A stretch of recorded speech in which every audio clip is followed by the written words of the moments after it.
盼儿，我真是白养了你这么个赔钱货！养到18了，连个上门提亲的人都没有，别说给你弟弟换树修钱了，连家里一口米粮都换不回来，我留着你有什么用？世道不公，我不怪我娘，但我发誓，迟早有一天，我要带着我娘离开这个吃人的地狱。你本来就算不得明媒正娶，闹出去丢的是王家的脸。我陪他10年寒窗，一朝高中就要弃我而去。王秀才，好一个王秀才！多说无益，我儿高中秀才，已经是你这辈子无法企及。现在就2个选择，要么自行离去，要么偏房为妾。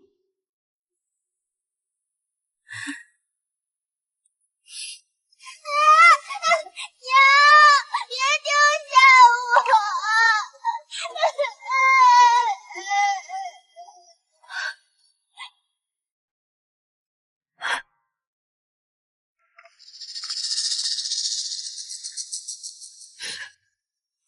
盼儿，地上凉，快起来。这些粗活以后不用你做了，爹知道这些年委屈你了。爹给你寻了一门天大的好亲事，保你后半辈子享不尽的荣华富贵。他能给我寻什么好亲事？无非是我还有点利用价值罢了。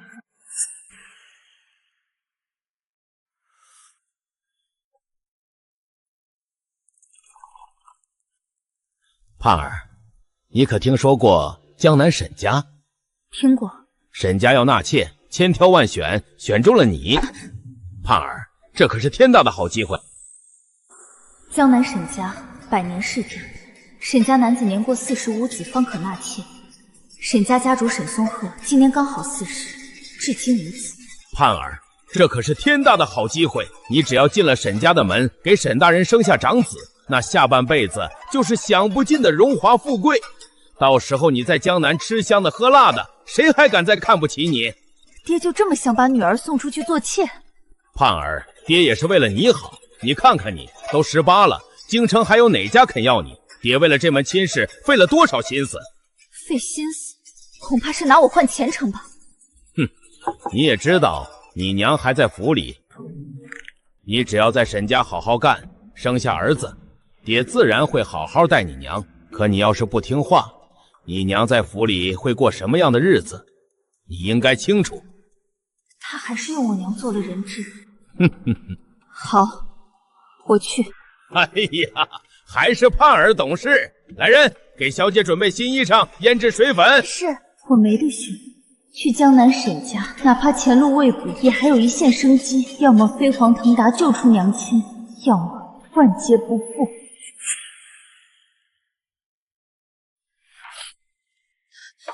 盼儿，那个沈大人年纪都能做你爹了，你嫁过去还是做妾？娘忍了这么多年，我不能眼睁睁看着你跳火坑。这门亲事咱不嫁了。娘，不嫁，我还能去哪儿呢？我们跑。娘竟然在朱氏的眼皮底下攒下了20两救命钱。盼儿，我们跑吧。这些钱够我们娘俩找个没人认识的小村子活下去了。你值得一个真心待你的好儿郎。娘，我要嫁，我不委屈。女儿今日跟您说句实心话，女儿爱金银，爱权势，不爱所谓的真心儿郎。那些真心今年是我的，明年是我的，后年还是吗？阿柳，我会爱你永远。我发誓，等我高寿，定叫你过上好日子。你比娘聪明，既然是你想做的，娘信你。这银子你收着，高门大户里傍身的银子越多越好，别委屈了自己。娘，等我，我一定会把你从王家这个泥沼里完完整整的带出来。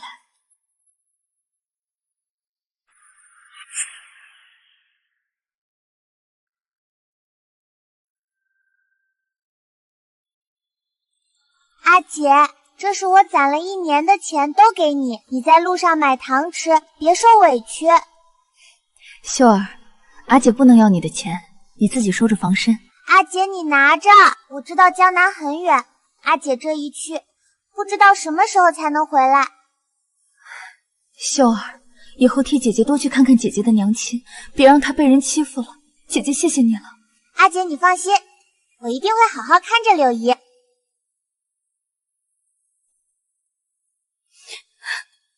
那个贱丫头呢？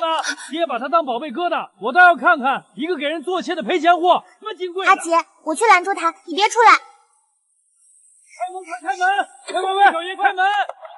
好漂亮的花轿，那怎么了？还不是妾？好简陋，就随便挂了几个喜。一看家人都不在乎。真是便宜你了，一个妾室，还让本少爷背你上轿。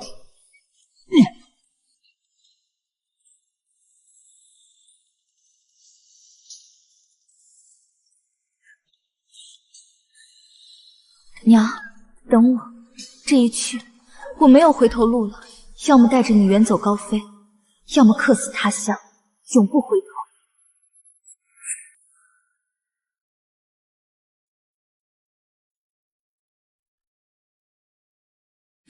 王夫人，这一路舟车劳顿，辛苦了。有劳嬷嬷费心了。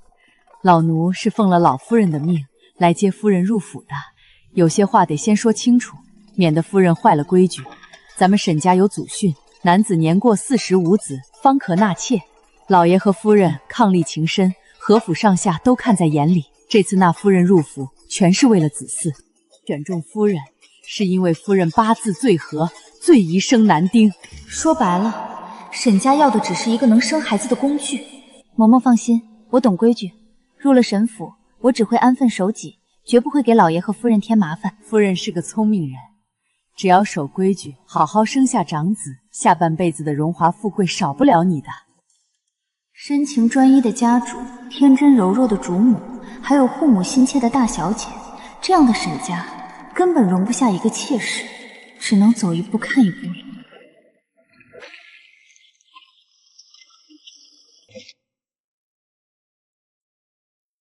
夫人，咱们到了，前面就是沈府。真正的考验开始了。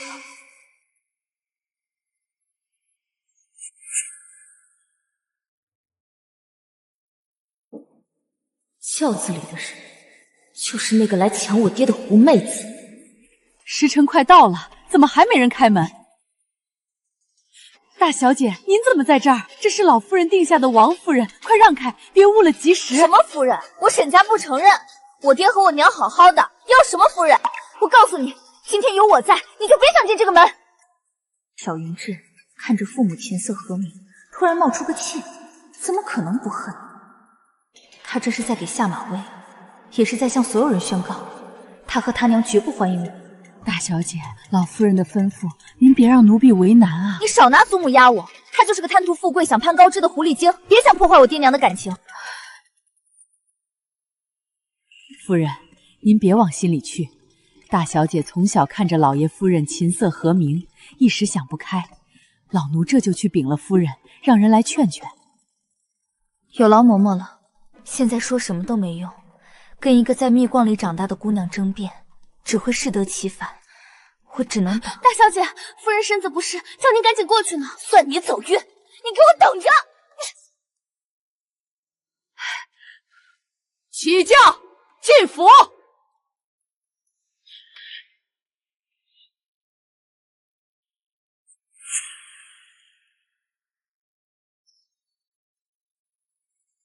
新人敬茶。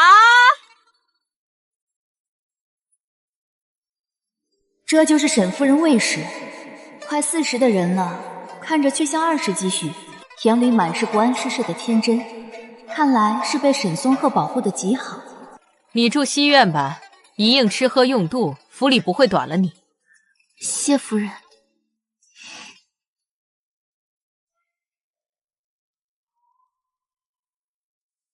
夫人好生歇着，奴婢告退了。果然是最偏僻的西院，沈夫人根本不愿意见到我，沈家本就不是真心纳妾，把我晾在这里是最好的安排。可我不能等，我必须在沈家站稳脚跟，生下儿子，才能救我娘。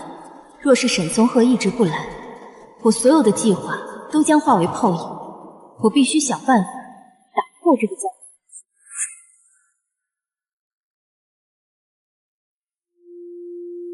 局。从午后等到深夜，他今晚根本不会来了吧？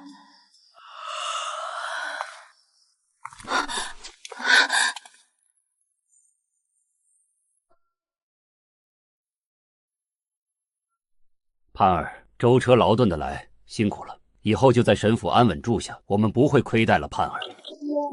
快走吧，再不走娘要伤心了。这次他再罚你睡书房，我可不帮你了。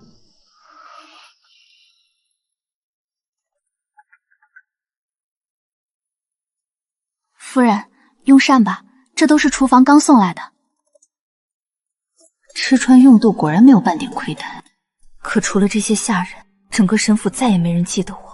后来我日复一日地坐在屋里，看着日升月落，丫鬟们默默地送饭打扫，无人与我交谈。沈夫人免了我的晨昏定肾，沈松鹤更是再也没来过。靠争宠顾位，根本走不通。沈松鹤对他夫人情深意重，根本不会多看我一眼。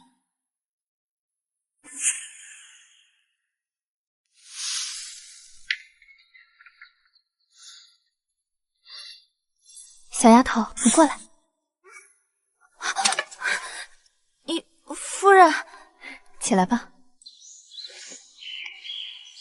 夫人，这使不得，奴婢不敢收。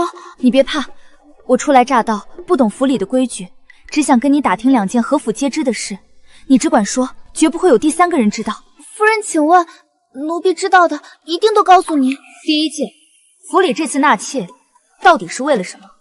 第二件，老爷和夫人的感情到底如何？夫人，府里纳妾根本不是为了子嗣，是老夫人病重，怕外人说夫人善妒，坏了大小姐的名声，才逼着老爷纳妾堵嘴的。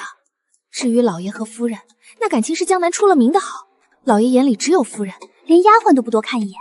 不妨事，多谢你了。谢谢夫人的赏。果然，纳妾只是摆样子，沈松鹤根本不想碰我，沈夫人也只是迫于无奈。既然如此，我就更不能走争宠这条路了。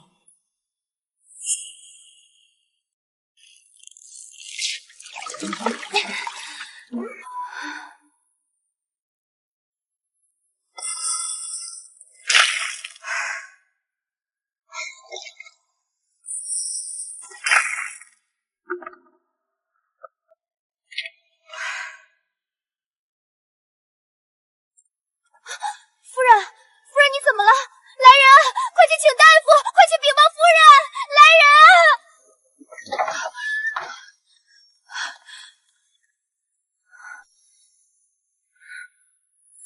娘，是你吗？娘，你来看女儿了。女儿好想你。娘，我好冷。可怜见的，也就比我家云志大了2、3岁。唉，终究是我们对不起你。赌对了，沈夫人终究还是心软。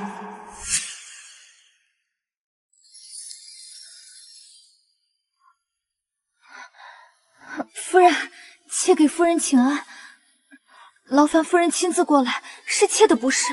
别折腾了，请安有什么要紧的？把身子养好了才是正经事。来，把药喝了。大夫说你受了寒，烧得厉害，喝了药烧就退了。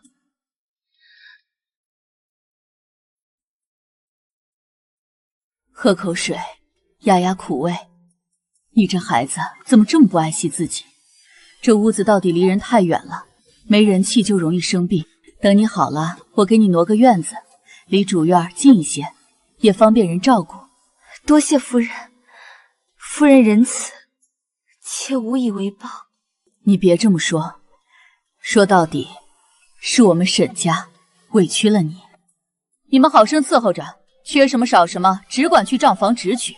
要是敢怠慢了王盼儿，我绝不轻饶。奴婢不敢。这院子就在夫人和大小姐的院子旁边，这一步我走对了，我终于靠近了沈府的核心。夫人，这是厨房刚送来的桂花糕，您尝尝。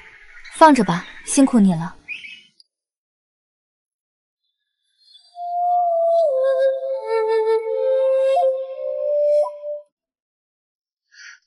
我就知道，你果然不是个安分的。装病博我娘的同情，你可真有本事啊！大小姐误会了，妾只是受了寒，并非故意装病。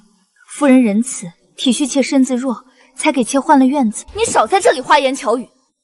你的院子是我一手布置的，被子是今年最好的棉花，炭也是银丝炭。若这都能让你着凉，那我还理个什么家？我会天天盯着你。你要是敢打我爹的主意，敢破坏我爹娘的感情，我绝对不会放过你。大小姐说到做到，接下来的日子怕是不得安宁了。从那天起，她果然天天来，美其名曰照顾我，实则是监视我。她处处针对我，话里话外带着刺。这女人怎么像个木头？我怎么骂她，她都不还嘴，也不去找我爹诉苦，整天就在院子里待着。你这绣的是什么啊？土里土气的，我爹可不喜欢这种花样。回大小姐，这是平安符，不是给沈大人的，是给家里亲人的。你就真的一点儿都不想攀着我爹？大小姐，妾入府身不由己，能在沈府有个安身之处，有口饭吃，妾就已经很满足了，不敢有别的奢望。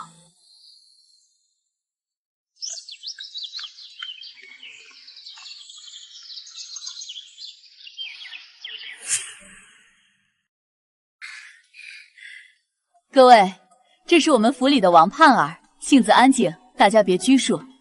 听说了吗？这就是沈大人新纳的那个妾，看着也就那样，一副狐妹子样。沈夫人真是心善，连个妾室都带在身边，当亲闺女一样疼。只是王盼儿，你这做妾的还是要守本分，别总想着攀高枝，破坏了沈大人和沈夫人的感情，那可就太不厚道了。小姐说笑了，沈大人和沈夫人伉俪情深，是江南人人皆知的美事，岂是旁人能破坏的？我入沈府是奉了老夫人的命，守好自己的本分，不敢有半分逾矩。倒是小姐，张口闭口就是妾室攀高枝，破坏夫妻感情，莫不是小姐家里常有这样的事，所以才这般深谙此道？你一个贱妾，竟敢如此辱我家风！听见了吗？我家的事就不劳你费心了。有空在这儿多管闲事，还是多管管你自己家的事吧。我们走。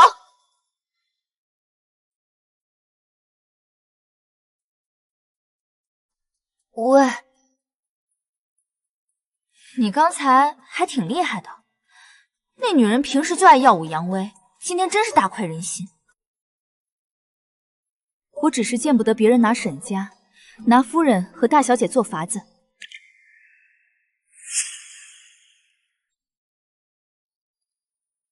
厨房新做的，我吃不完，给你带了点，快吃吧。很甜，谢谢大小姐。其实我爹纳妾根本不是因为他好色，祖母说45子不纳妾是沈府的规矩，若过了45子还不纳，那就是擅妒了。旁人会以为我的家教也是如此，好男儿就不敢上门提亲了。他叫我爹，哪怕只是摆设，也得那个人回来摆着，堵上那些人的嘴，不敢上门提亲才好。去他的好男儿！好男儿就应该像我祖父、外母和我爹这样，一辈子守着一个人才对。老夫人也是为了你的名声着想，屈服归屈服，我当初还是要让旁人知道我和我娘不欢迎你，所以我才在你进门那天拦在门口骂你。对不起啊，你放心，我们不会害你。送来给我选的女孩子里，你是最可怜的。我爹说给了钱，你家也不会为你打算，只会把你再卖给下一家。所以我跟娘商量了，就选你。只要你在偏院安分守己，将来我出嫁了，你要钱，我们就给你一大笔钱；你想嫁人，我们就给你寻个好人家，保你下半生安稳。原来我在观察他们母女的时候，他也在观察我。我放弃了走沈老爷那条路，却给自己选了一条最好的生路。那么现在，你肯告诉我，是愿意相信我了吗？本来你装病博同情，我是不信的。可这3个月，你都不多看我爹一眼，勉强算信你了吧？所以你快些想，你想问我们讨什么？只要我们能做到，都可以答应你。就是现在，我要告诉他，请他帮我救出我们。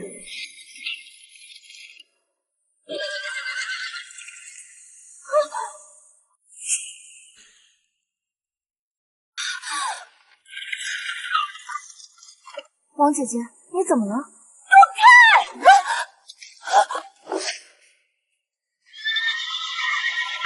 娘，女儿尽力了，这下我们终于可以团聚。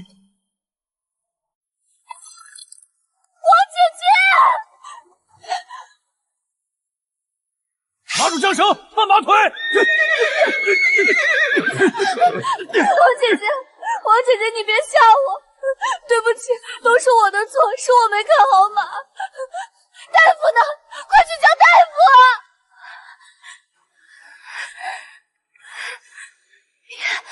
别哭，我没事。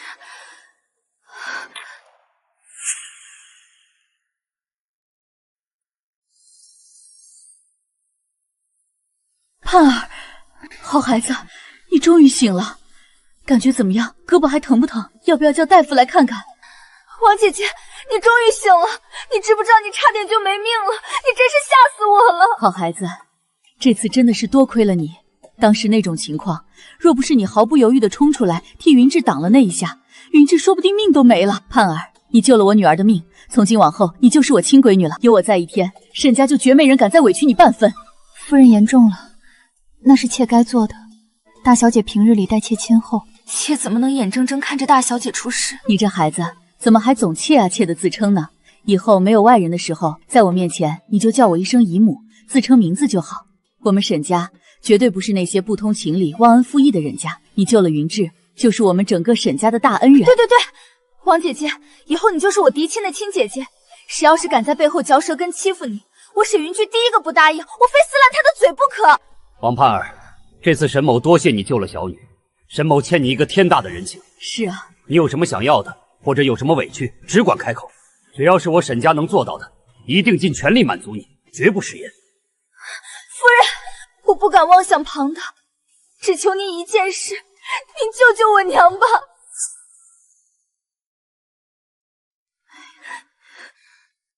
有什么话你好好躺着说就是了，我们都在这儿听着呢，你千万别乱动。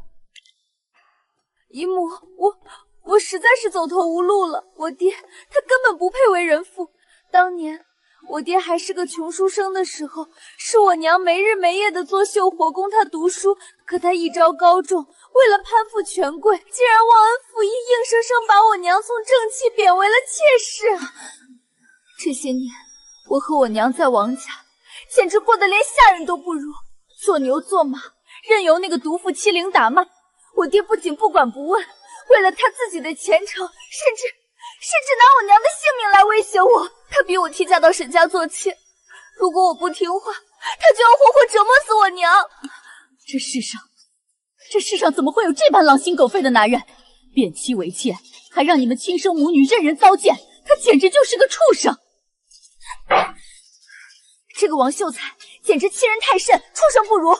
王姐姐，你放心，我一定帮你把柳姨从那个魔窟里救出来。谁要是敢拦着，我非打断他的狗腿不可。姨母，大小姐，盼儿这辈子不敢奢求别的，只求你们大恩大德救救我娘。只要能救出我娘，盼儿这辈子做牛做马、剪草衔环，都会报答你们的恩情。傻孩子，说什么做牛做马的胡话？你娘就是我姐姐，既然知道了，救她出来就是我们分内的事。老爷，这事儿你必须得管。王盼儿放心，我这就修书一封，立刻送往京城。你爹既然有所求，贪图名利，那咱们就有办法拿捏他，一定能把你娘完好无损的换出来。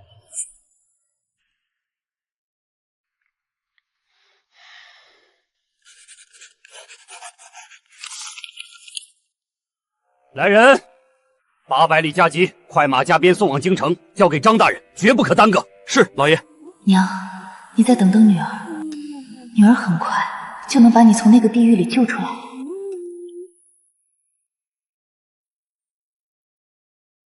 王姐姐，这针怎么这么不听使唤呀？又扎到手了。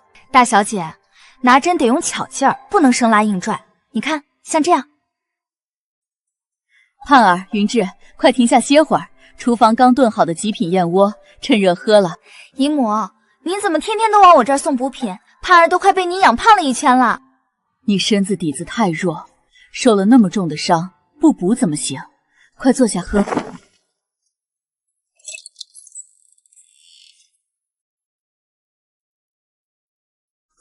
王盼儿，你爹回信了。沈大人，我爹他怎么说？他肯放了我娘吗？他果然没那么容易放了我娘，居然狮子大开口，说放了我娘可以，但沈家必须给他谋一个从6品升到5品实权的职位，否则宁愿把我娘折磨死，也绝不放人。王盼儿，非是我沈家不愿帮忙，实在是这个忙我绝对不能帮。你爹此人无才无德，自私狠毒，若是真给他运作到5品实权的位置上，那就是去祸害一方百姓。我沈松鹤绝不能做这种丧尽天良、祸国殃民的事儿。爹，您先别急着拒绝啊，您是不是忘了江宁那个空出来的缺？王姐姐，你把心放进肚子里，柳姨的事儿有办法解决了。你有所不知，我外祖父是魏公，从小就教我朝堂上的弯弯绕绕。我给我爹出的主意是让王秀才去补江宁漕运的那个缺。江宁漕运那可是个肥缺啊，这不是碎了他升官发财的愿了吗？肥缺那不过是表面现象，看着是烈火烹油、鲜花着锦，实则就是个深不见底的火坑。江宁那个位置牵扯着朝堂上最复杂的党争，各方势力盘根错节，就凭你爹那个无才无德的脑子，去了那里绝对会被人当枪使，不出2年，他必定会被党争牵连，到时候罢官下狱，万劫不复。可是王姐姐，那毕竟是你的亲生父亲啊，一旦被罢官，可是要下大狱，受重刑的。你当真舍得看他落得如此下场吗？只要能把我娘从那个地狱里救出来，他王秀才是什么下场？是被千刀万剐，还是把牢底坐穿？我全都不在乎。我明白了，王姐姐，你等我的好消息。真好，这世上还有如沈夫人和云志之般被全心全意爱护着长大的女子。若是这样，那这世间便还不算让人彻底绝望。王盼儿，事情已经彻底定下来了，吏部那边的调令最迟后天就会下到达京城。沈大人，那我娘她……你放心，我在信中已经言明，上任之前必须先将你母亲送抵江南，最多2个月，我保证让你母女团圆。多谢沈大人，多谢姨母，盼儿结草衔环也难报大恩。这大喜的日子哭什么呀？快起来，姨母带你去个好地方。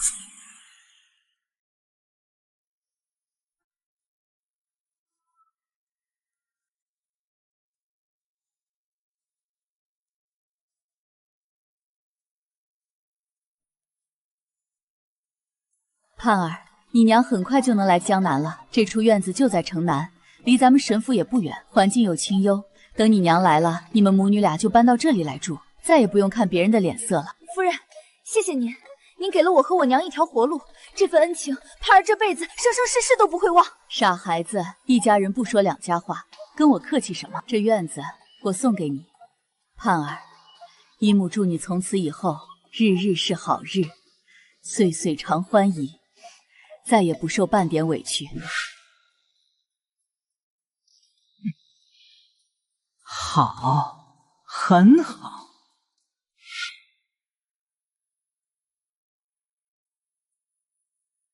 王姐姐，你这一步棋走得好妙，我又输了。大小姐聪慧，假以时日，定能胜过我。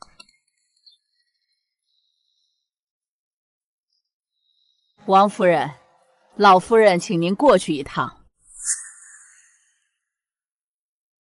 老夫人，入府这么久，我连她的面都没见过。她一直称病卧床，府里大小事务从不过问，今天怎么会突然叫我？刘嬷嬷，祖母身体不好，平日里连我都不见，怎么突然要见王姐姐？回大小姐的话，老夫人今日精神尚可，听闻王夫人此前救了大小姐，心里感念，特意想亲自见见，说上2句体己话。既然如此，那我陪王姐姐一起去给祖母请安。大小姐留步，老夫人特意吩咐了，只请王夫人一个人过去。您还是别为难奴婢们了，若是惹得老夫人动气，伤了身子可怎么好？大小姐，没事的。老夫人既是长辈，长辈传唤，理应前去。我去就回，你安心在这里等我。刘嬷嬷，请带路吧。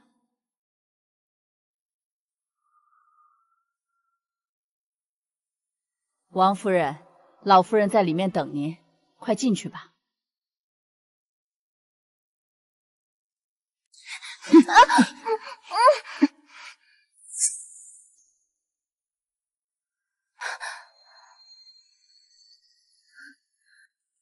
王氏，你可知你犯了什么错？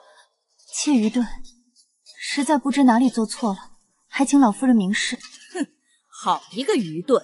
那老身就让你死个明白。一错，你认不清这沈府的主子到底是谁？这里姓沈，你的主君才是你头顶的天。你不思好好伺候主君，不开枝散叶，反倒成日里去攀附主母。二错，你分不清自己的身份，你只是个被买来的妾。生孩子就是你的本分，连本分都不尽的贱骨头，我沈府留着你有何用？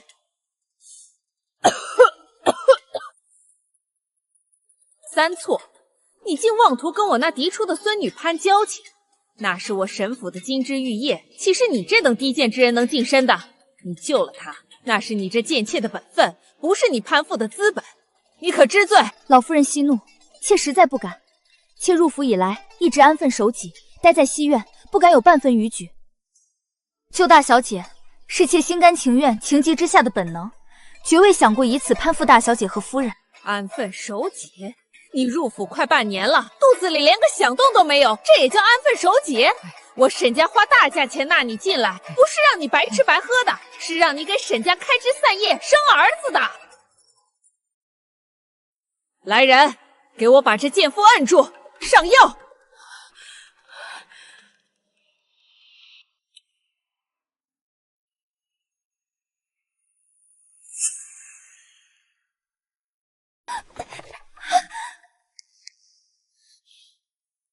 这气味不对，这是催情药。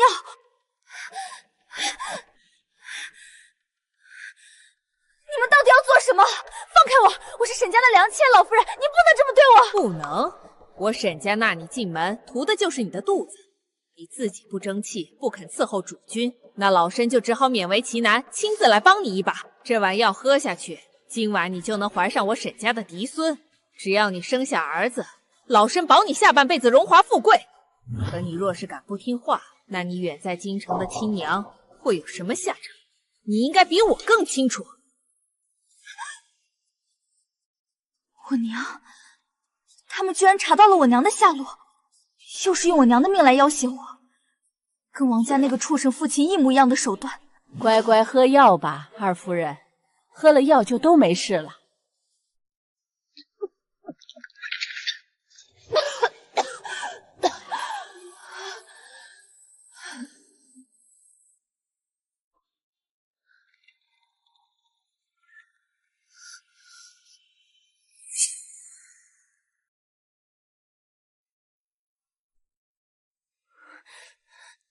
沈松鹤，原来他全都知道，这是他们母子串通好的。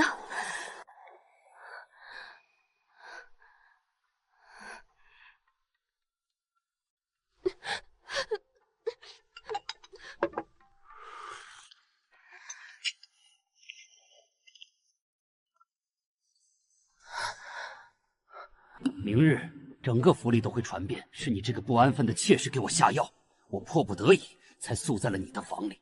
夫人和小姐面前，你应当知道该怎么说。若你不识抬举，敢把真相说出去，你娘这辈子大概都无缘再见你了。可只要你懂事，乖乖认下这件丑事，等你顺利生下儿子，我会大发慈悲，让你们母女团圆。王盼儿，你别太把自己当回事儿。选你，不过是因为有高人算过你的八字，昨晚那个时辰最易怀上我的嫡子。2个月后，若你没有身孕，我会再来一次。记住了，管好你自己的嘴。好一个清风霁月、深情归一的沈家家主，骗了沈夫人，也骗了沈云志。他们一直宣称纳妾只是摆设，都是谎言。他想要儿子，却又不肯舍弃自己深情不纳妾的好名声。他知道沈云志心软，故意把我这个看着最惨、最安分的人送到他面前挑选。他原本以为我会像别的妾室一样去争宠，他就可以顺理成章的碰我。可我偏偏安分守己。眼看老夫人快不行了，他急需子嗣，于是就直接撕破脸，强行要了我。为了他在妻女面前的完美形象，这下药勾引的脏水，只能由我这个被拿捏了软肋的弱女子来背。我只能咽下这口恶气，去当这个背信弃义、恩将仇报的恶人。沈松鹤，你真让我恶心！听说了吗？老爷昨晚竟然宿在王夫人那儿了！天哪，听说还是王夫人不知廉耻，给老爷下了药。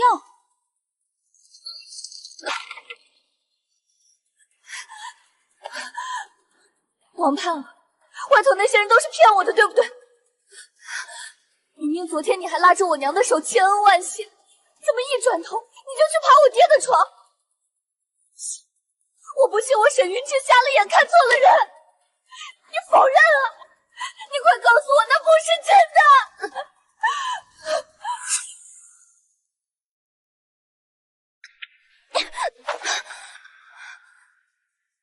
云志，对不起，我多想告诉你真相。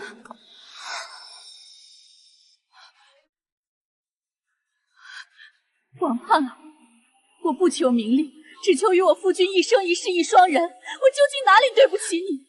你要用这样作贱的方式来挖我的心！娘，夫人，是我不好，是不是他下药？终究是我定力不足，对你食言了。我发誓，以后这个脏地方，我再也不会踏进半步。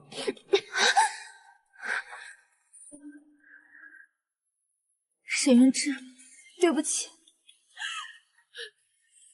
来人，把这个不知廉耻的王氏立刻撵到城外的庄子上去，永远不许回府。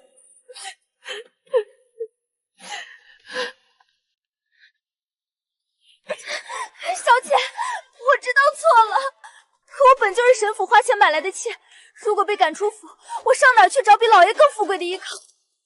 我就是一时猪油蒙了心，求您开恩，别把我赶走。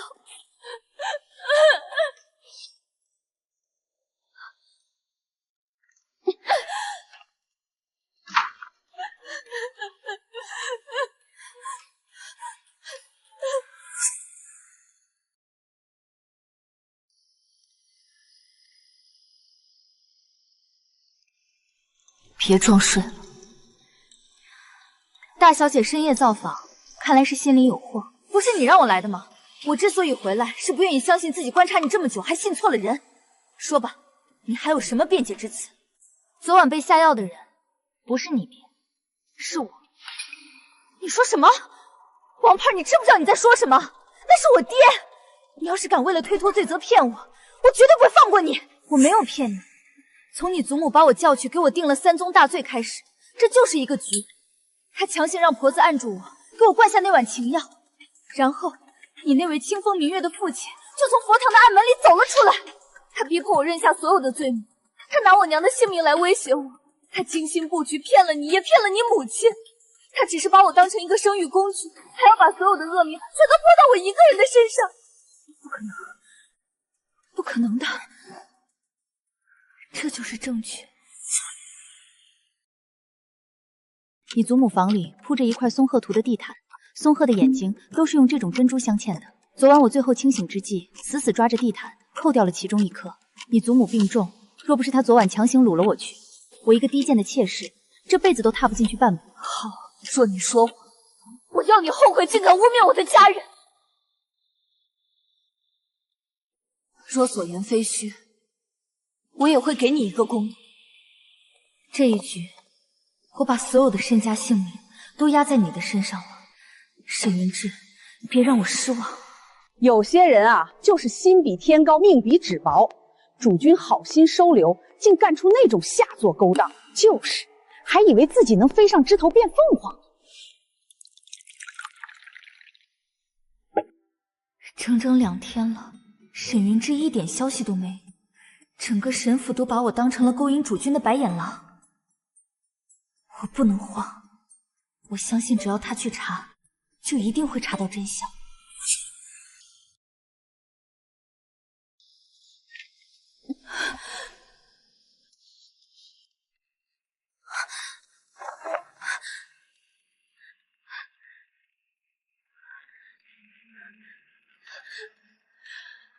是真的，你说的全都是真的。我去看了那块地毯，探了祖母院里的丫鬟，我怕冤枉了她。我去查了药渣，可查来查去，真的是你说的那样。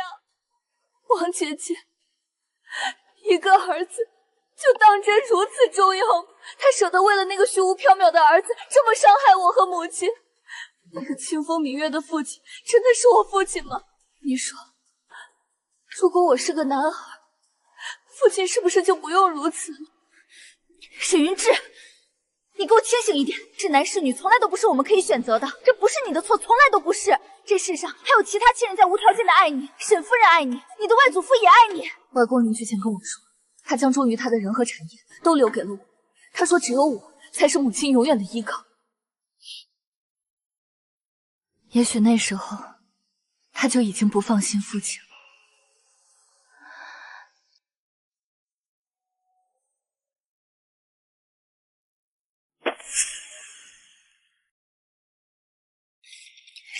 你疯了吗？快起来！外公教我，做错了事就得认，此事是我沈家对不起你，我父亲不认的错，我替他认。我会想办法把你娘救出来，送你们去安全的地方，给你们新的身份，让你们自在富足的过一辈子。只是王姐姐，我求求你，求你把这件事吞下去，不要让我母亲知道，也不要让我父亲知晓。他的女儿已经知道了他是怎样的人，我知道他在你眼里不是好人，他终究是我父亲。求求你，缺了我这个做女儿的一点孝心。那时候我也天真的以为他还是我爹，以为坏的只是诸事而已。疼爱跟恨一样，都需要时间去忘记。好，我答应你，这件事除了你我，不会有第3个人知道。只是沈小姐，我送你最后一句话：人变坏就不会只坏一次。你当他是父亲，可往后有更大的利益，他未必还当你是女儿。就算为了沈夫人，也愿你往后珍重，多留个心眼儿。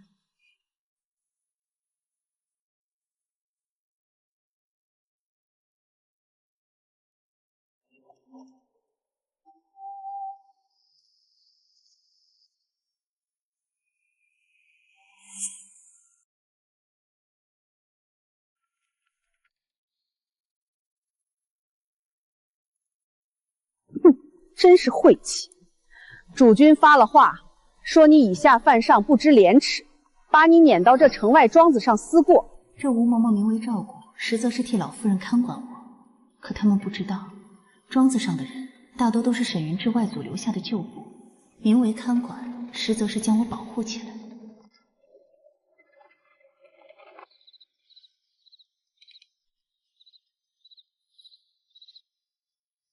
王姐姐，你受苦了，我已经安排人去京城了，会尽快把你娘接出来。你再等等，我在庄子上安插了心腹丫鬟小桃，放在你身边伺候，给你传递消息。多谢你，云志。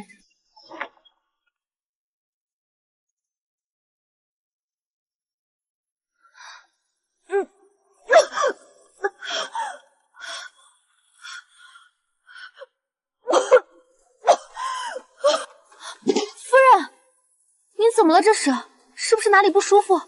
我去请大夫。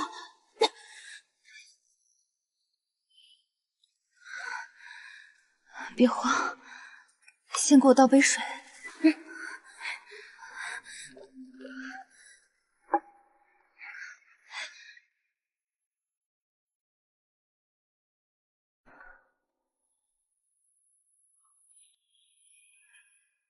等等，我的月线已经迟了快1个月了，难道我怀孕了？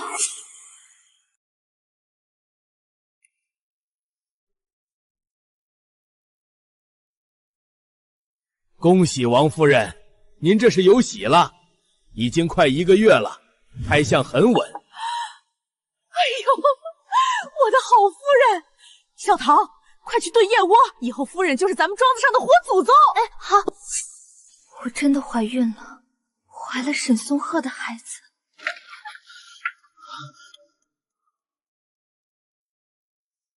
哈儿，大夫说的可是真的？太好了！只要你生下儿子，你就是要天上的星星我都给你。我立刻把你娘接到江南来享福。这个孩子是我唯一的护身符，也是你最想要的东西。王姐姐，这个孩子你到底想不想要？若你不想要，我当初的承诺仍然算数，我可以立刻安排你们走。沈小姐，你呢？你想我生下这个孩子吗？我不想骗你，我既不想你生他，又想着是不是有了这个孩子，我父亲的夙愿了了，就能变回从前那个霁月风光的父亲。不过这是你的孩子，生与不生都在你。王姐姐，你选吧，无论你选什么，我都帮你。我决定生下他。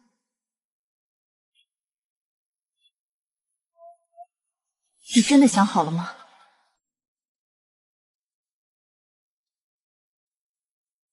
沈云志，你说的没错，这是你爹的夙愿。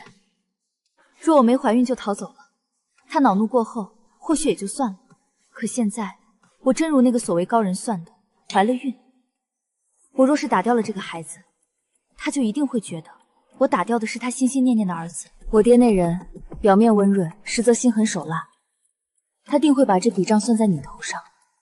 杀子之仇，不共戴天。倘若我真那样做了，我和我娘这一生都别想安稳。只有生下这个孩子，了了他的心愿，他才会放松警惕，我和我娘才能真正安全。纵然他的到来伴随着不堪和算计，可我的肚子毕竟是一条鲜活的生命，我真的能做到吗？好，既然这是你最终的决定，那么我就一定会尽力帮你，我会亲自去安排，直到你平安生产。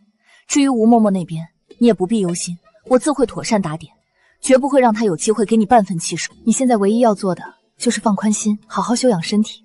这府里府外大大小小所有的事情，都由我为你担着。回大小姐的话，这些都是按照吩咐特意从府中库房里取来，一路护送过来的物品。好，下去吧。这些是品相极佳的上等燕窝，还有年份足、药效好的老山参，最是滋补。你再瞧这些，这些是给孩子备下的小衣裳、虎头鞋，还有这精巧的小波浪鼓，每一件都是我母亲亲自过目、细细挑选出来的。夫人她竟然……我并未向她言明全部实情，只告诉她你怀的是沈家的血脉。我母亲她心里自然是难过的，可她生性良善，终究是心软了，无论如何也不愿意亏待了这未出世的孩子。她真是这世上最温柔、最善良的人。可我欠她的这份情，怕是越来越深，越来越难偿还了。为了我苦命的娘亲，为了待我如此宽厚仁慈的夫人，为了我自己，更为了这个全然无辜即将来到世上的孩子，无论如何，我都一定要平平安安的把他健健康康的生下来。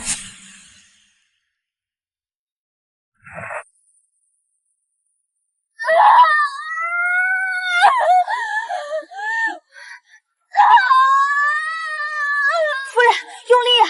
看到头了，再加把劲儿！王姐姐，你撑住，我就在外面，千万别放弃啊！好累，撑不下去了。盼儿，撑住，娘很快就来见你了。生了，是个男孩，夫人生了个小少爷。哈哈哈哈哈哈！天不绝我沈家！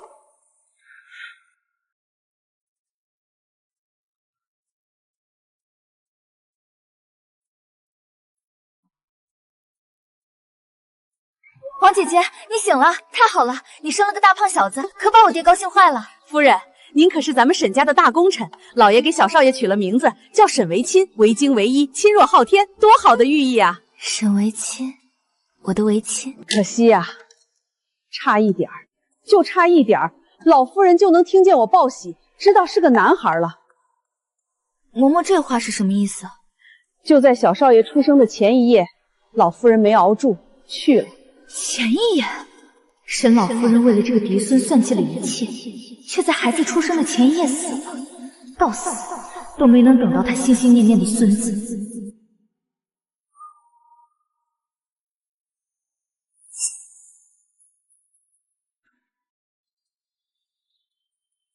盼儿，我的盼儿，娘，你还在月子里，怎么能下床受风？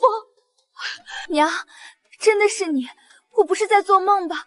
我好想你啊！不是梦，娘来了，娘终于见到我的盼儿了。你受苦了，我的心肝肉啊！夫人，快别哭了，仔细伤了眼睛。这是老爷特意吩咐的，说小少爷出生了，便把老夫人接过来，好好陪您，照顾您坐月子。是沈松鹤接您来的？是，沈家派了马车去王家，说是你生了少爷，沈老爷感念你的功劳，特地接我来江南享福。王家那些人连个屁都不敢放，就让我走了。这就是我的外孙。哎呦，长得真好，这眉眼跟你小时候真是一模一样。我的乖外孙。娘，以后咱们再也不分开了，我们就在江南好好过日子，再也不回那个吃人的王家了。好，好，娘以后就跟着你，给我的乖外孙做饭缝衣服，娘再也不离开你了。老爷还说了，等夫人您出了月子，就接您和小上爷还有老夫人一起回府里去住呢。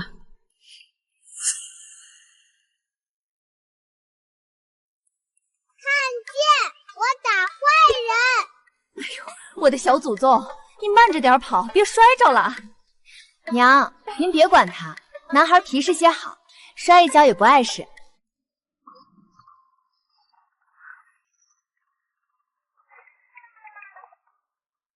云姨抱抱！哎呦，咱们小琪儿又中了。云姨，等会儿带你骑大马好不好？好耶，骑大马！还是王姐姐这里的西瓜甜，我在外面跑商这一趟，天天吃干粮，可馋死我了。你这丫头现在越来越有大掌柜的派头了。这次去北边，事情可还顺利？托你打听的事情可有结果？顺利极了。王姐姐，你不知道外面的天地有多大，我现在才觉得，女子也不必非得困在内宅里勾心斗角，咱们一样能干出一番事业。顺利就好。这是怎么了？有心事，不妨和我说说。王姐姐，江宁出事了。江宁，那不是我爹做官的地方吗？你爹出大事。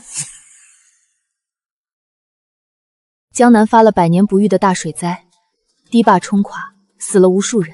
你爹在江宁管着漕运和赈灾粮草，他贪没了赈灾银，证据确凿，钦差已经将他革职查办，马上就要押解信京，抄家下狱了。贪没赈灾款，这是要掉脑袋的死罪，落得这个下场，是他罪有应得。这算什么坏消息？不仅如此，他为了脱罪，竟然想把秀儿送出去当做筹码。送给谁？送给京城里那个权势滔天却以虐杀女子为乐的9000岁做妾。他想拿自己亲女儿的命换他一条狗命，他简直是畜生！秀儿绝对不会任人摆布的，他性子比谁都烈。他现在怎么样了？你先别激动，秀儿，他没事，只是他做了一件惊天动地的大事。什么事？他听到了你爹和王天赐要卖他的计划，他一声没吭，半夜里，秀儿她，是的，那个怯懦的小妹妹，竟然一个人面对了这么多事吗？第二天钦差到了，朱氏疯了一样挡在秀儿面前，说是盗贼入室，拉扯中出现意外，朱氏居然会护着秀儿。江宁官员乐得少一桩命案，草草结案。但下葬后，朱氏疯了。你托我打听秀儿，刚到就遇上这事，我就自作主张把他们接到了江南。他现在就在我城外的庄子上，去，现在就去。阿姐，真开心，你过得很好。秀儿，不要逞强。如果害怕，跟姐姐说，姐姐在呢。我不怕，真的，一点都不怕。从小我羡慕你，柳姨全心全意对你，我娘却看不见王天赐欺负我。可这一次，她终究还是选择保护了我。阿姐，她疯了，我却觉得我终于有娘了。阿姐，谢谢你还记挂我，我只想看看你。明天我就会带我娘离开，找个没人认识我们的地方。这里有银钱和防身的东西，若是遇到难处，随时来江南找我。阿姐保重。沈大人，令媛的八字是凤命，若是入了宫，必定保沈家3世不衰。当真？千真万确。哈哈哈哈哈哈！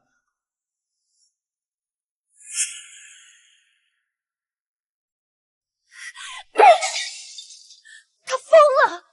他竟然要把我送进宫！我要离家出走，先避过这段时间。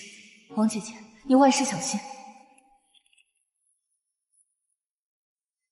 还想跑？还好我提前有所准备，给我看好大小姐的院子。没有我的命令，一只苍蝇也不准飞出去。是。他手里的人全给我扣下。夫人那边安排好了吗？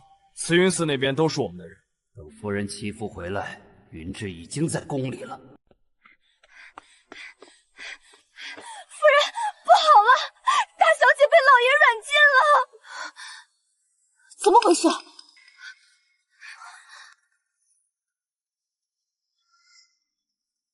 他要送我入宫，我必须走。姐姐保重。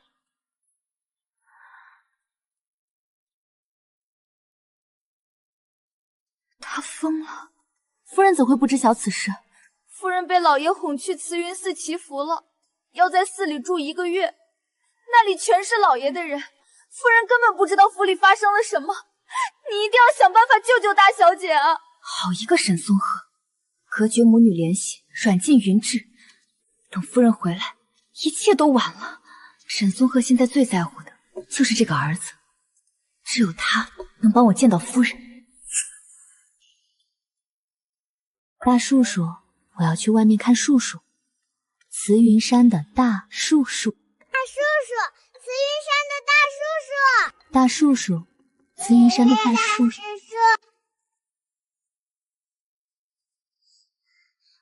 嬷，我要看树树，现在就要去看慈云山的大树树。哎呦呦，我的小祖宗，这是怎么了？快告诉嬷嬷。吴嬷嬷，你是不知道，这孩子可能是听我们聊天说到慈云山，这几日魔怔了一般，整日里就吵闹着，非要去那慈云山看树，怎么哄劝都不听，真是叫人没了法子。夫人，小少爷年纪小，难得对一样东西这般上心，慈明山也不算远，一来让小少爷散散心，看看景致，二来那山上也有佛寺，咱们正好可以去拜拜佛祖，为小少爷祈求平安康健，岂不是两全其美？这我也不是不想带他去，只是老爷先前特意嘱咐过，让我们娘俩好好待在院子里静养，不要随意出门走动。若是贸然前去，只怕老爷知道了要不高兴，还是不去了，也省得嬷嬷递话。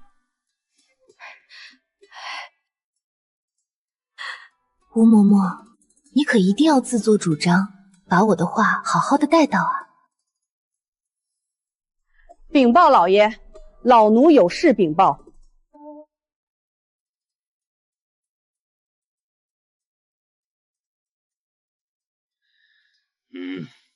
何事？回老爷的话，小少爷这几日不知怎的，一直哭闹不休，任谁哄劝都不行，口口声声念叨着非要去看那慈云山上的大树。夫人的意思是不便走动，给买了不少新奇玩意儿，但小少爷就是一直闹。老奴看着实在心疼，想着孩子许是在屋里闷久了，便斗胆想着不如带小少爷去慈云山走一走，散散心，兴许就好了。想去便去吧，慈云山路途虽近，多派几个护卫跟着就行，务必要护好小少爷周全。是，老爷考虑周全，老奴一定小心伺候，多带人手，定将小少爷平安带去，平安带回。大叔叔，这一去，要么救了夫人和云志，要么我和孩子万劫不复。但我没有退路。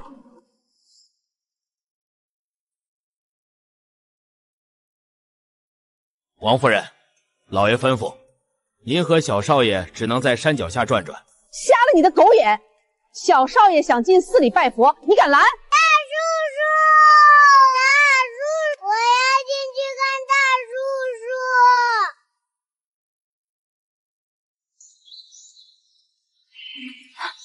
夫人，前面正门有人守着，说是伺候夫人，其实是看管。咱们走后门。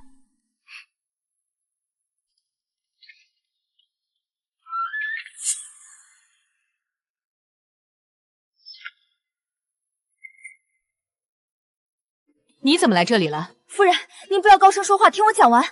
老爷要把小姐送进宫，给年近60的皇上为妃。小姐拼死不从，已经被老爷软禁在府里了。您必须赶紧回府。你胡说！我夫君绝不是那样的人。他亲口跟我说，让我来寺里礼佛，是为了给江南灾民祈福，是为云志积攒福报。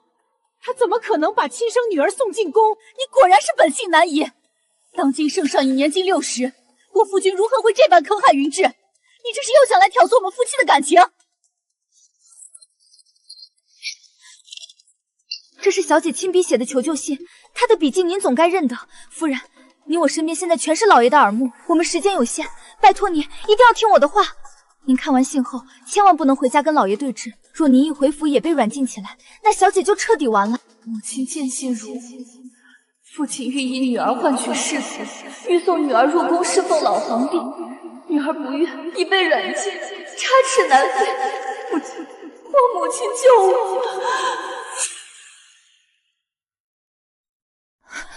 这确是云志的字，可是云志绝对不会帮一个伤害过我的人。王盼儿，当年你怀孕，真相究竟是什么？当年是老夫人命人将我掳走，强行灌下催情猛药。而老爷不仅顺水推舟毁了我的清白，事后还拿我生母的性命来威胁我。他逼迫我背下这口黑锅，只是为了保全他自己深情专一的虚伪名声罢了。他骗了我，他从头到尾都在用最残忍的方式算计我，算计我的女儿。就是拼了这条命，我也会救云志的。夫人，我们按兵不动，您装作什么都不知道，继续在这个礼佛，千万不要让老爷派来的人看出任何破绽。好，我都听你的。等回府的日子到了，您就像往常一样，安安静静的回府，对老爷依旧要温柔体贴，绝不能有半分怨怼。我明白，他一直以为我还是那个天真柔弱、什么都不懂的魏家大小姐。只要我哄他几句，他就会信。只要您安全回了府，就能找借口支开下人，偷偷放小姐跑出来。只要小姐跑了，他的计划就会彻底落空。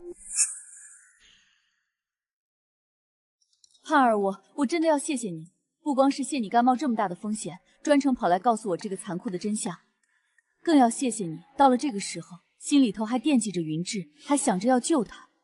回想从前，是我太糊涂，太自以为是，竟那般错怪你，实在是蠢得厉害。夫人，您可千万别这么说，您难道忘了当初若不是夫人您和大小姐在府中给我一处容身之所，时时庇护，我和我娘恐怕早就没了活路。如今你们逢此大难，正是我偿还恩情的时候，这本就是我该做的。时间紧迫，我不能在此久留，再耽搁下去，恐怕吴嬷嬷就要疑心了。夫人，眼下形势严峻，您可一定要保护好自己。无论如何，都别去跟老爷正面冲突，一切务必等到大小姐平安脱险之后，再从长计议。我明白，我都记下了，你放心。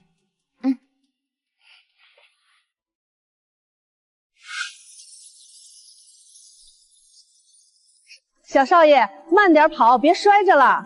维亲，过来，让娘抱抱。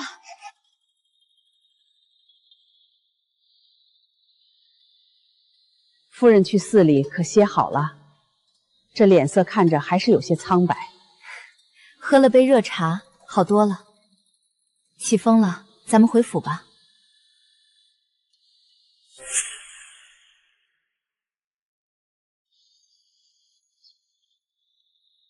夫人辛苦了，在寺里清修这些日子，可累着了。不过是抄抄经、拜拜佛，有什么可累的？倒是夫君，我不在府里这些日子，朝堂府里两头忙，定是辛苦了。这是我在寺里给你求的平安符，开过光的，保夫君平安顺累，事事如意。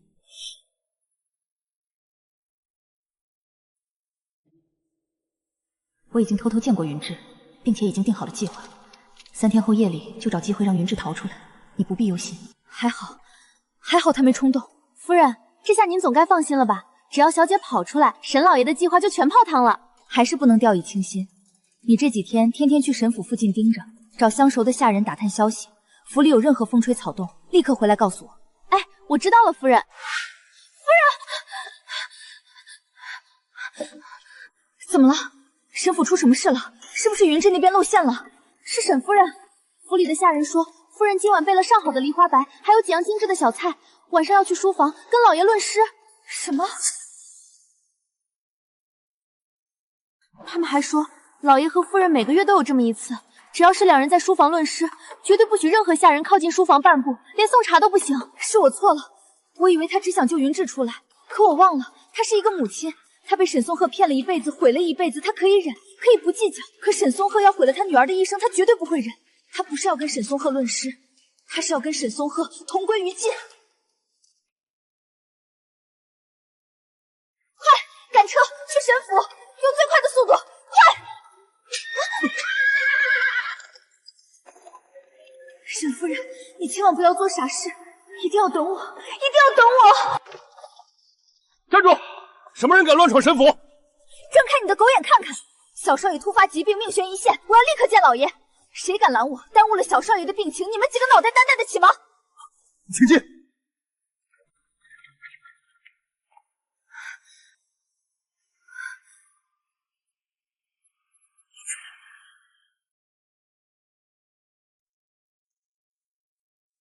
盼儿，你来了。云志总是小瞧我，觉得我没用。其实我用起脑子来也是能办成大事的。可是往后，我的女儿就全都拜托给你了。不要！你为什么要拦我？这个人骗了我一辈子，还想毁了我的女儿，他必须死！杀人偿命，今日不死，明日我要下诏狱。我不想让云芝看到我身首异处的狼狈模样，你成全我吧！一杯毒酒吃了，总算落个清净。你清净不了，你是不用下狱了。可你毒杀亲夫的罪名永远都在。你也是豪门大院里长大的，沈小姐有个杀夫的母亲，她的名声，她的未来还好得了吗？整个江南的唾沫星子都能淹死她。还是说，你其实根本不在乎云芝以后过得如何，只是想假借救你的名义，给沈松鹤这个渣男殉情？我没想那么远，这可如何是好？我的云芝可如何是好？想活命，就听我的。夫人，想保住云芝的名声，想保住你自己，从现在开始，每一个字都听我的。好，我听你的。盼儿，你说，我都听你的。夫人，我们走。夫人，立刻带夫人去旁边的偏房，给她换一身衣服，把她的头发揉乱，去灶台抓一把烟灰抹在她脸上。是，奴婢明白。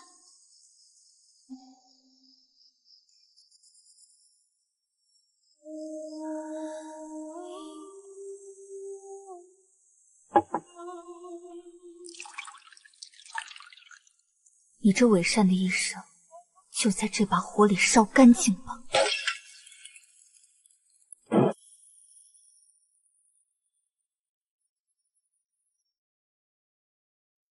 死记好，今夜你跟老爷在书房论诗饮酒，不胜酒力，双双醉倒。夜风吹倒了烛台，引发大火。我是来送醒酒汤献殷勤的，拼死将你拖了出来，但老爷却已被烧死在里面。记住了吗？一个字都不能错。我记住了。走水了，书房走水了，快来人！来人啊！快来人啊！书房着火了，老爷还在里面，快救火啊！水，快泼水！火太大了，进不去啊！这把火烧光了所有的罪恶与证据。沈松鹤死了，我们所有人的命运终于要重新洗牌了。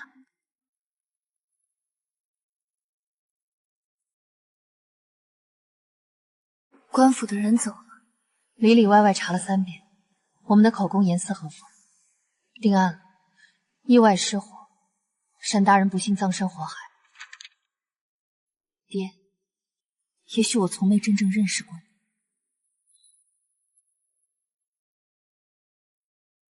王姐姐，跟我来。王姐姐，我爹虽然死了，可麻烦根本没有结束。你是担心那个假道士？假道士跟我爹勾结已久，知道我爹太多不可告人的秘密。如今我爹死得突然，他绝对会起疑心。不仅如此，朝廷近来急需赈灾款，若假道士把事情捅上去，借题发挥，必定会有人趁火打劫，想来剥我们沈家一层皮。我想把府里的钱财捐出去。以你的聪慧和智谋，心中定然早已筹划周全。告诉我，你打算捐献多少？又准备以何种方式捐出？眼下朝廷正四处筹集赈灾款项，急需一个主动捐献、慷慨解囊的典范。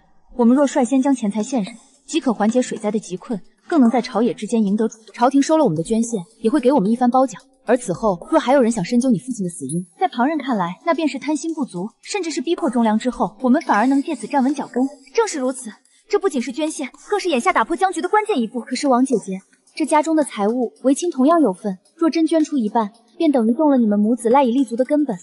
所以，我必须先得到你的拥允。捐吧。你和维谦同是沈家血脉，这家业本就该有你的一半。你想捐多少便捐多少，不必顾虑我们。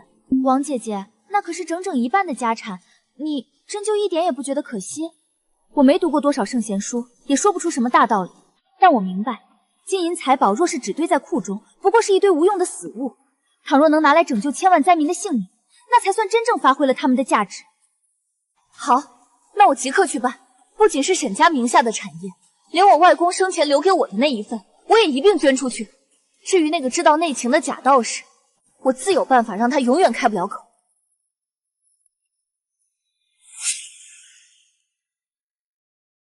奉天承运，皇帝诏曰：沈家满门忠义，深明大义，捐献巨资赈济江南水灾，功在千秋。特封沈门卫士为一品诰命夫人，赐沈云志高义庶女牌匾。钦此。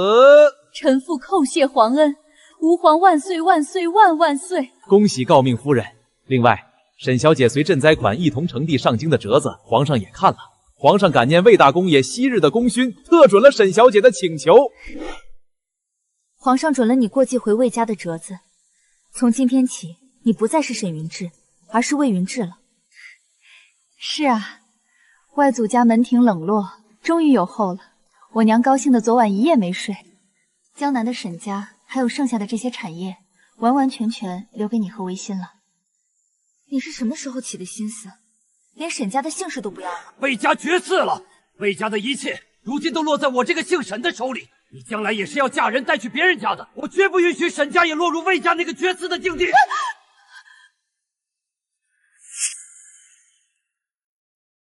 从他软禁我说出那番话起，我就觉得姓沈真让人恶心。如今沈家有了韦庆继承，我也回了魏家，我们俩也算都如愿以偿了。我刚来江南时，你拦在侧门口，指着我的鼻子骂我，死活不让我进沈家的门。那时候我不懂事嘛，谁知道你会成为我这辈子最好的姐妹。一晃眼4年过去了，曾经门庭若市的沈家，如今只剩下了我和我儿子，但这也是新生。王姐姐，我们在京城的魏家老宅已经收拾妥当了，我在京城给你们留了最好的院子，有空了一定要带着柳姨和维谦来看我们。好，一定去。云志，你在外面一定要照顾好自己，照顾好姨母。京城水深，若是受了委屈，别硬扛，随时回江南来，姐姐永远在这里给你托底。姐姐保重。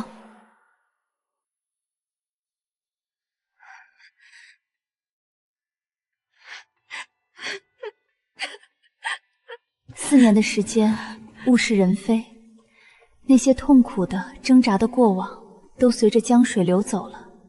我们都活成了自己想要的样子。